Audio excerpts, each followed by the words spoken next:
ప్రియులరా, గతించిన వారముడున్నంత వరకు దేవుడు తన దయగలిగిన రెక్కల నీడలో మనలను కాచి కాపాడి భద్రపరిచి ఈ విధంగా ప్రభు సన్నిధానములు ఇంతవరకు ప్రభువును స్తుతించడానికి మనము చేసిన ప్రార్థనలన్నీ కూడా ప్రభు ఆలకించి ప్రార్థనలకు జవాబును అనుగ్రహించి గొప్ప అద్భుతమైన కార్యములు దేవాది దేవుడు మన జీవితంలో ప్రభువు జరిగించబోతున్నాడు.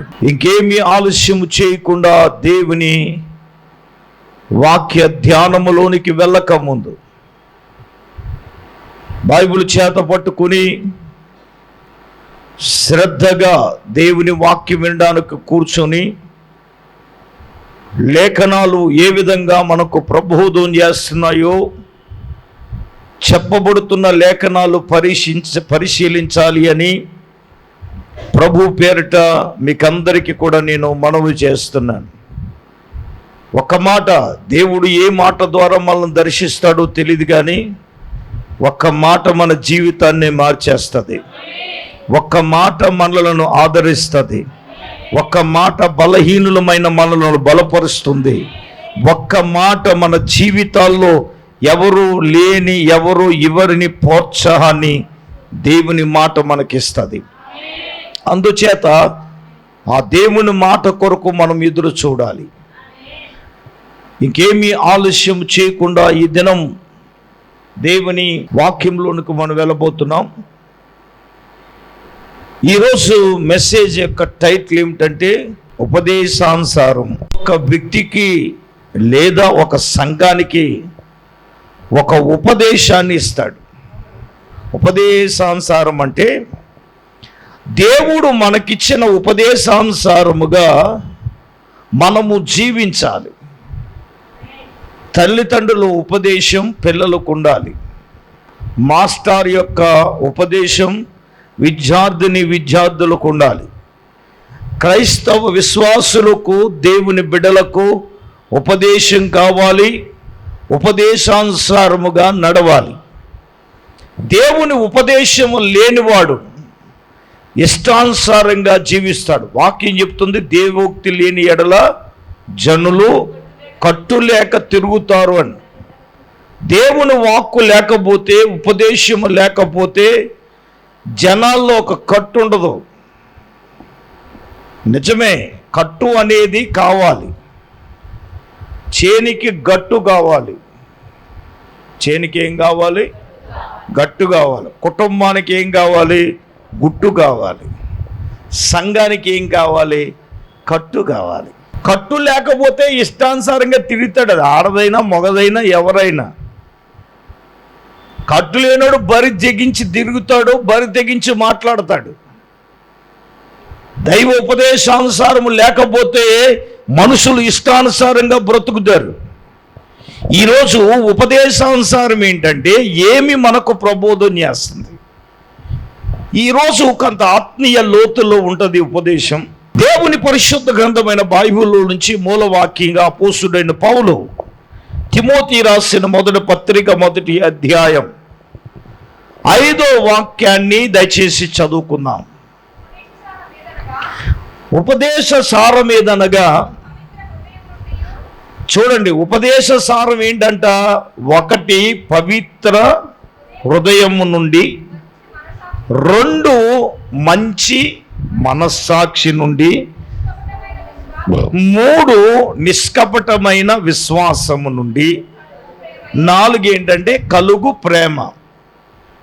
నేనేమంటానంటే ఈ ప్రేమ కలగడానికి ఇక్కడ 3 ఉన్నాయి. ఈరోజు ఆ 3 ధ్యానం చేద్దాం.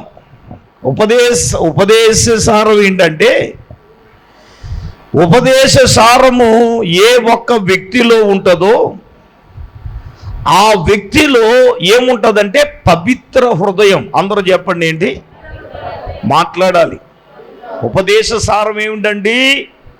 చెప్పండి. ఉపదేశ సారం ఏదనగా, నీలో ఉపదేశ సారం ఉండాలంటే ఈ 3 ఉండాలి. ఏముండాలి చెప్పాలి? ఏముండాలి? పవిత్రమైన హృదయము నుండి. అక్కడ వెళ్ళక్కలేదు. పవిత్రమైన హృదయం ఉందా? పవిత్రమైన హృదయాన్ని కలిగి ఉన్నామా? ఉపదేశ సారం ఏంటంటే నీలో పవిత్ర హృదయము కలగాలి. ఇప్పుడు యోబు ఉన్నాడండి.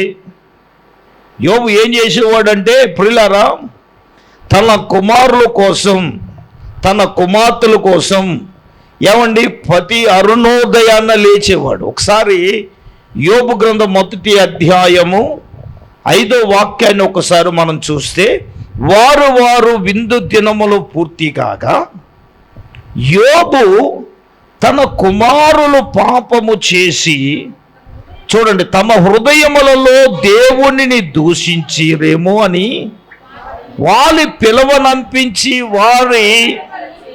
వారిని పవిత్రపరిచి అరుణోదయమును లేచి వారు ఒక్కొక్కరి నిమిత్తము దహన బలి అర్పించుచూ వచ్చి యోబు నిత్యము అలాగూ చేయుచున్నాడు. దేవునికి స్తోత్రం.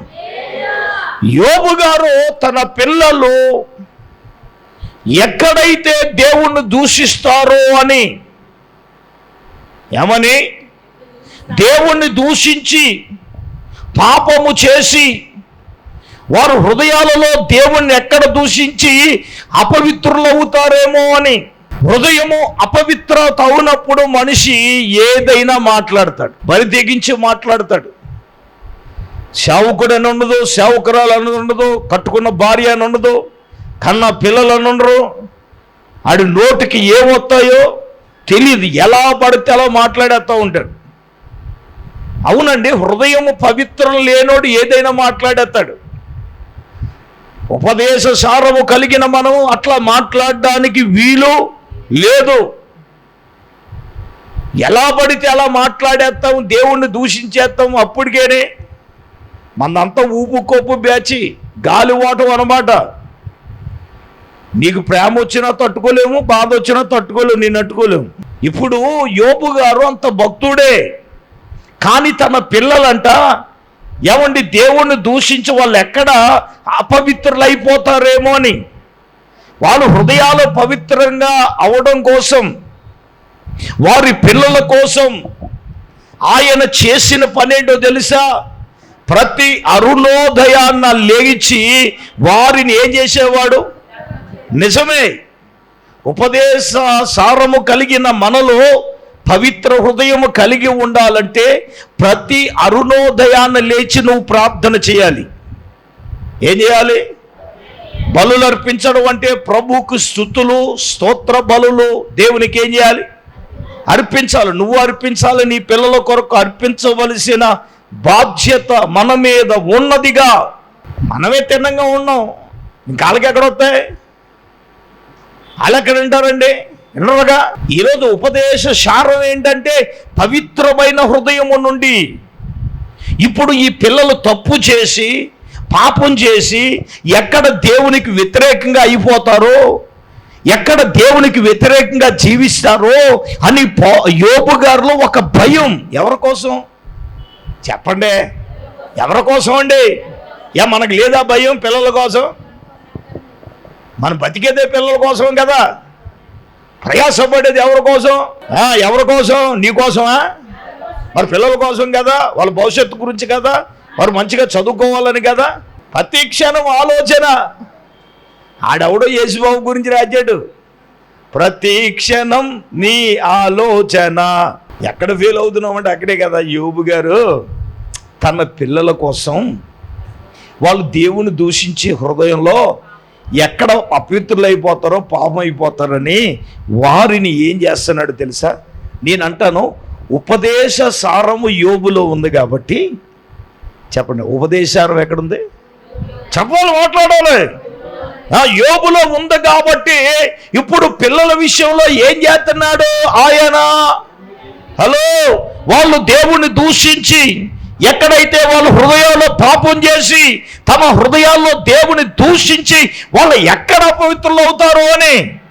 నిజమేనండి, దేవుణ్ణి దూషించి అపవిత్రులు అవ్వలేని వాళ్ళు ఎంతమంది ఉన్నారు సమాజంలో? లేరా? మొన్న ఈ మధ్యన టీవీని ప్రసంగం చూస్తూ ఒక ఆయన కొట్టినట్టు మాట్లాడుతున్నాడు అండి. నేను కొట్టినట్టు మాట్లాడుతున్నాను. ఆయన కొట్టినట్టు మాట్లాడతాడండి.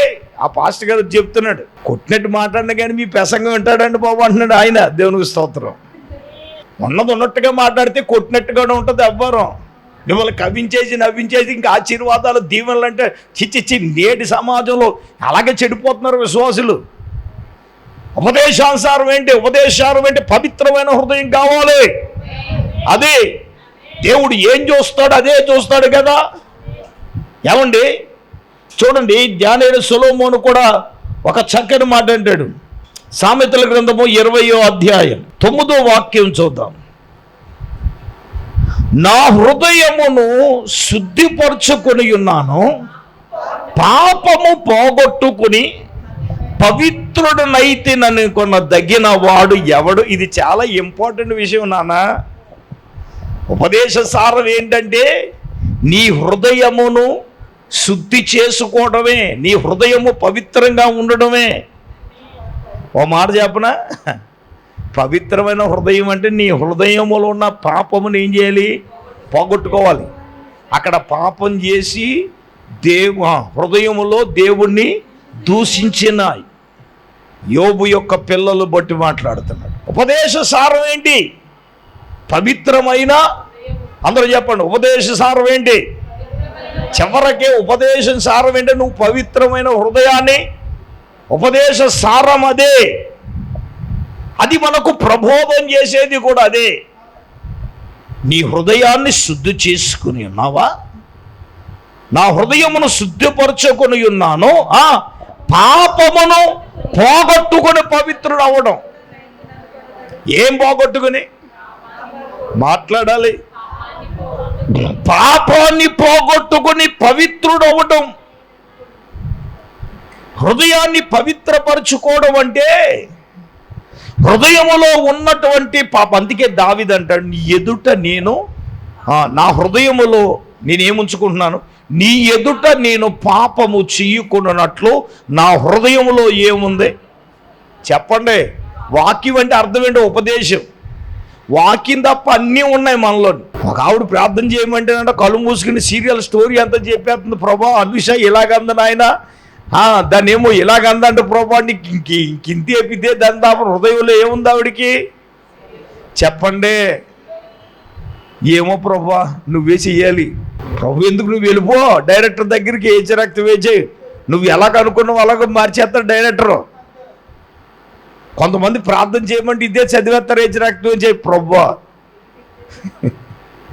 చాలా విచిత్రంగా ఉంటుంది. నిజమండి, అటువంటి వాళ్ళు నాపాలు చేయాలి, ఏం చేయాలో నాకు అర్థం కాదు కదా. అందుకే యేసు ప్రభు ఒక చక్కని మాట అన్నాడు మత్తయి సువార్త 12వ అధ్యాయంలో. ఏమన్నాడు? హృదయం నిండిన దాన్ని బట్టి. ఎంత బ్రహ్మాండంగా చెప్తున్నారండి. హృదయం నిండిన దానిని బట్టి నోరేమవుతుందంట చెప్పండి. అంటే హృదయం నిండడం అంటే హృదయంలో ఏమి నిండింది?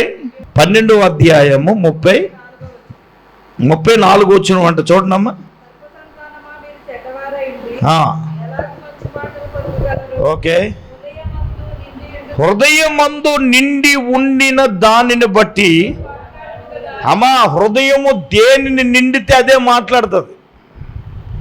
పాపము నిండి ఉంటే దొందర్థాల మాటలే నీ నోట్లో నుంచి వస్తాయి.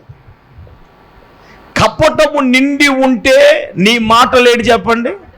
కపటమే. ద్వేషము నీ హృదయములో నింపబడి ఉంటే ఏమవుతాయి చెప్పండి? నా గురించి నీకేమన్నా ద్వేషం ఉందనుకో, నా పేరు ఎవడు పలికినా కూడా నువ్వేం మాట్లాడతావు అంటే ద్వేషమే వెళ్ళగెక్కుతావు. నీకు ఆ వ్యక్తి ఎంత చేసినా కానీ, మంచి చేసినా కానీ ద్వేషం ఉంటే నీ హృదయంలో ద్వేషం వస్తుంది. అదే నేనంటున్నా, ప్రేమ ఉంటే, ప్రేమ మాటలంటే జాలి వస్తుంది, దయ మాటలన్నీ వస్తాయి, ఇచ్చిరక్తం ఇచ్చి. అంతే కదా మరి. హృదయము నిండి, హృదయములో ఉన్నటువంటి పాపమును మనము పోగొట్టుకుంటేనే పవిత్ర హృదయాన్ని కలిగి ఉంటాం కదా. పాపము పోగొట్టుకోలేని వాడు హృదయాన్ని ఎలాగ పవిత్రపరచుకోగలడు? ఈ రోజున ఆలోచన ద్వారా పాపం. నేను ఎప్పుడు చెప్తాను, కొత్త నిబంధన ఈజీయా పాత నిబంధన ఈజీయా అంటే, బాబోయ్ పాత నిబంధన చాలా కష్టం అండి, కొత్త నిబంధనే చాలా ఈజీ అండి అని చెప్తారు అమాయకంగా. నేను అంటాను పాత నిబంధన ఈజీ, కొత్త నిబంధనే కష్టం. అయ్య బాబు ఎలాగండి బాబు, ఎలాగండి బాబు అంటే నేను చెప్తానండి. పాత నిబంధన ఏం చెప్తుందంటే, ఒక స్త్రీని నువ్వు మోహించి పాపము ఆ వ్యక్తితో నువ్వు శయనిస్తే అది పాపమని పాత నిబంధన చెప్తుంది. కొత్త నిబంధన ఏం చెప్తుంది? నువ్వు పాపం చేయక్కర్లేదు, మోహపు చూపు చూస్తేనే. ఇప్పుడు చెప్పండి, కొత్త నిబంధన కష్టం, పాత నిబంధన కష్టమా? పాత నిబంధన కష్టమా? చేస్తే పాపం అన్నాడు, ఇటు చూస్తే పాపం అన్నాడు. ఏమండే, చేస్తే పాపం అని పాత నిబంధన చెప్తుంటే కొత్త నిబంధన ఏం చెప్తుంది? చెప్పండి మరి ఎన్ని చూడలేదు మనం? చూస్తేనే పాపం కదా, అవునా కదా? మరి ఆధ్యాత్మిక లేలో ఒక మెట్టి ఎందుకు ఎక్కలేకపోతున్నాం? మనం ఎక్కడ ఉన్నాం? ఇంకా సండే స్కూల్ విద్యార్థుల్లాగే ఉన్నాం. బయట జనాలకి ఏంటంటే ఈడు ఉపదేశం చేస్తే సంఘం ఎలాగ ఉంటుంది అంటాడు. ఉపదేశ సారం ఏంటంటే పవిత్రమైన హృదయం. నాకు సామెతల గ్రంథంలో జ్ఞానేశ్వర సొలొమోను చెప్తున్నమాట, హృదయాన్ని పవిత్రపరచుకొని ఉన్నాను, పాపమును పోగొట్టుకుని పవిత్రుడైన వాడు ఎవడండి? ఒక మాట, కోదగిన వాడు ఎవడు? పవిత్రుడనైతేనో కొనదగిన వాడు ఎవడు? ఏమి పోగొట్టుకుని? పాపాన్ని పోగొట్టుకొని పవిత్ర హృదయము కలిగిన వాడు ఎవడు? ఇన్ని ఉపదేశాలు మనకు ప్రబోధము చేయబడుతున్నప్పుడు నీ హృదయములో అంతరంగములను దాగిన పాపం నువ్వేం చేయాలి? పోగొట్టుకోవాలి కదా. ఉపదేశము ద్వారా. అంతకే సంఘమును దేవుడు దేని ద్వారా పవిత్రపరుస్తానన్నాడు తెలుసా? వాక్యం అనే ఉదక స్నానము చేత సంఘమును, అంటే నిన్ను, సంఘములో ఉన్న మనల్ని ఏం చేస్తానన్నాడు ఆయన? పవిత్రపరుస్తానన్నాడు. వాక్యం అంటే ఏంటి? ఉపదేశమే కదా. ఉపదేశము ద్వారా మనలో ఉన్నటువంటి ప్రతి విధమైన అపవిత్రతను మనం ఏం చేయాలి? పోగొట్టుకోవలసినటువంటి, పవిత్రపరుచుకోవలసినటువంటిది. ఈరోజు క్రైస్తవ సంఘంగా మనం ఉన్నాం. ఉపదేశానుసారం అంటే పవిత్రమైన హృదయములో నుండే వస్తుంది. ఏంటి ఉపదేశం? ఆ ఉపదేశమే కదా నీలో ఉన్న పాపాన్ని, ద్వేషాన్ని పోగొట్టేది. ఇంకో మాట నేను జ్ఞాపకం చేస్తాను. అదేంటంటే అపోస్తలుల కార్యగ్రంథం 15వ అధ్యాయం 9వ వాక్యం ఒకసారి చూద్దాం. వారి హృదయములను విశ్వాసము వలన పవిత్రపరచే. అమ్మా, విశ్వాసము వలన హృదయాలు ఏమవుతాయి? ఒకటి, పాపము పోగొట్టుకుంటే హృదయాలు పవిత్రం అవుతాయి. రెండు, మొట్టమొదటిది ఏంటంటే అరుణోదయాన లేచి స్తోత్ర బలులు చెల్లించి ప్రార్థన చేస్తే పవిత్రత. రెండు, పాపాన్ని పోగొట్టుకుని పవిత్ర హృదయాన్ని కలిగి ఉండటం. మూడు, విశ్వాసము ద్వారా హృదయాలు ఏమవుతాయి? చెప్పండి అమ్మా. దేవుని యందు ఏం కావాలి? ఈ రోజున మనం దాని గురించి కూడా మాట్లాడాలి. మనము మూడో పాయింట్గా నిష్కపటమైన విశ్వాసమును గురించి మాట్లాడుతున్నప్పుడు విశ్వాసాన్ని గురించి కొన్ని సంగతులు నేను మీకు చెప్తాను. విశ్వాసము ద్వారా మాత్రమే హృదయాలు ఏమవుతాయంటే పవిత్రపరచబడతాయి. ఎందుకంటే నేను అంటాను, ఈ పవిత్రత లేకపోవడం గల కారణం ఏంటంటే, రోమీలకు రాసిన పత్రికలో పౌలు 1వ అధ్యాయం 24వ వచనంలో ఏమంటాడంటే, ఈ హేతువు చేత వారు తమ హృదయాల్లో దురాశలను అనుసరించి, చూడండి, తమ శరీరములను పరస్పరము ఏం చేస్తున్నారు? అవమానపరుచుకున్నట్లుగా. అమ్మ వినండి, మనం అపవిత్రపరచబడడానికి, అపవిత్రతకు అప్పగించుకోవడానికి గల కారణం ఏంటంటే, హృదయములో ఏముంది నాన్న? చెప్పండి. ఏంటి? ఆశ వేరు, దురాశ వేరు కదా. హృదయములో దురాశ ఉండదు. ఎందుకంటే దురాశ దుఃఖానికి చేటు. చూడండి, దురాశ గర్భము ధరించి పాపమును కన్నునని వాక్యం చెప్తుంది. ఆశ ఉండొచ్చండోయ్, కానీ దురాశ మాత్రం ఉండకూడదు. ఇది చాలా ప్రాముఖ్యం. ఇప్పుడు ఏంటంటే, ఈ హృదయాలు దురాశలను అనుసరించి శరీరములను పరస్పరం ఏం చేసుకుంటున్నారు? దురాశలు ఉన్నవాళ్ళు, నేను ఇందాక అన్నాను కదా, ఒకరినొకళ్ళు ఏం చేసుకుంటారట చెప్పండి? ఏంటి?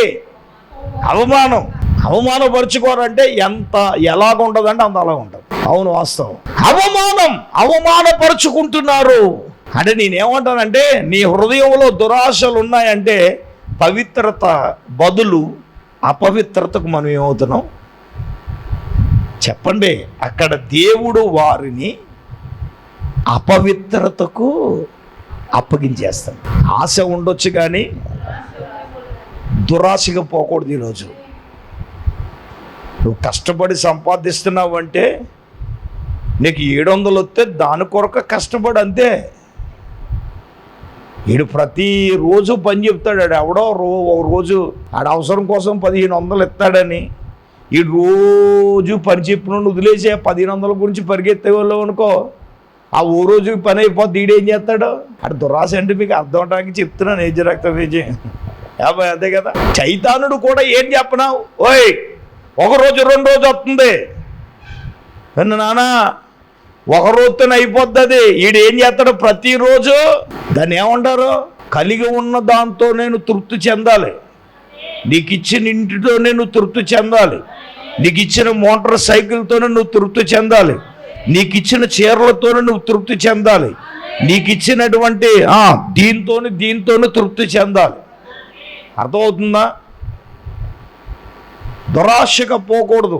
దురాశ అనేది కలిగితే అపవిత్రతలోనికి మనము అపవిత్రతకు అప్పగించబడతాం. ఇప్పుడు పరస్పరం ఏంటంటే ఒకరినొకరు అవమానపరుచుకొని ఎంతగానో దిగజారుతారు. ఇక్కడ బాంధవ్యాలు ఉండవు అవమానం చేసుకోవడానికి.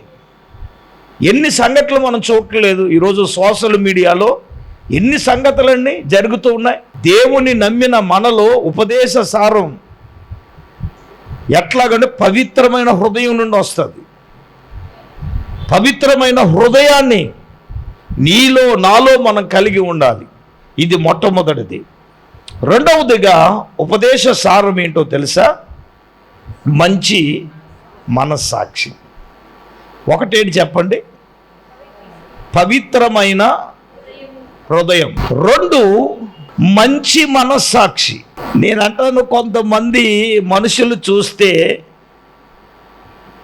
అసలాడికి మనస్సాక్షి లేదండి. నేను ఒక మాట చెప్పనా, మనస్సాక్షి అనేది ఏంటి చెప్పనా? ప్రతి ఒక్కళ్ళలోనూ ఉంటుంది. నువ్వు తప్పు చేస్తే నువ్వు చేసింది తప్పు అని చెప్తుంది కదా. తప్పు చేస్తే నువ్వు తప్పు, మంచి చేస్తే మంచి అని చెప్తుంది. అదే మన మీద అదేంటంటే దోషారోపణ చేస్తుంది. ఒక రోజున పౌలు చెప్తాడు, అపోస్తలుల కార్యగ్రంథము 23వ అధ్యాయము, పౌలు గారిని ఒక సభ ఎదుట 23వ అధ్యాయం మొదటి వచ్చులో మనం చూస్తే పౌలు మహాసభ వారిని తేరి చూసి, సహోదరులారా, నేను నేటి వరకు కేవలం ఎలాగున్నాను? మంచి మనస్సాక్షి గలవాడినై దేవుని ఎదుట నేను నడుచుకుంటున్నానని చెప్పాడు. ఏమండి, ఒకప్పుడు దేవునిని ఎరగక ముందు మనకేమీ లేదు, అసలు మనస్సాక్షే లేదు. ఒకసారి నేను చెప్పాను, 40 దినాల ఉపవాస ప్రార్థన కూటాల్లో ఎన్ని మనస్సాక్షులు ఉన్నాయో. నాకు బాగా బుర్రలో ఉండిపోయింది ఏంటంటే, వాత వేయబడిన మనస్సాక్షి మాత్రమే బుర్రలో పడిపోయింది. అంటే మనస్సాక్షిలో వాత వేయబడిన మనస్సాక్షి ఉందనుకోండి, ఇంకా ఎంత చేయనమంటే కట్టురాళ్ళగా కరగరో ఎరగరో బాధలు వస్తాయి. చెప్పండి, బాధ ఉంటే కరగరో ఎరగరో. అంటే వాళ్ళ హృదయం ఏమైపోయింది? మన వాళ్ళు అంటారు కదా పాషాణం, మన వాళ్ళు ఆడే పదం. దానికి మనస్సాక్షే లేదు. ఆ మాటలు ఎంత కొత్తరయో ఈ మన నిజ జీవితంలో మనకి జరిగినప్పుడు మాట్లాడే విధానం కదా. అయితే పౌలు అంటున్నాడు, సహోదరులారా, నేను నేటి వరకు కేవలం ఎలాగున్నానంటే మంచి మనస్సాక్షి గలవాడినై నేను దేవుని ఎదుట నడుచుకున్నాను. అమ్మా నిజమే, మనము మంచి మనస్సాక్షితో దేవుని ఎదుట ఏం చేయాలి చెప్పండి? నడుచుకోవాలి, ఉండాలి కదండి. ఉపదేశ సారం ఏంటంటే, రెండోది ఏంటంటే మంచి మనస్సాక్షి నుండి. ఒకప్పుడు మనకు మనస్సాక్షి లేదు, అంతే కదా. ఎందుకో చెప్పనా? ఎబ్రిల్కు రాసిన పత్రికలో అన్నాడు కదా, 9వ అధ్యాయం 14వ వచనంలో, మన మనస్సాక్షిని యేసయ్య రక్తము ఎంతో ఎక్కువగా, 9:14 చదువు రమ్య. నిత్యుడగు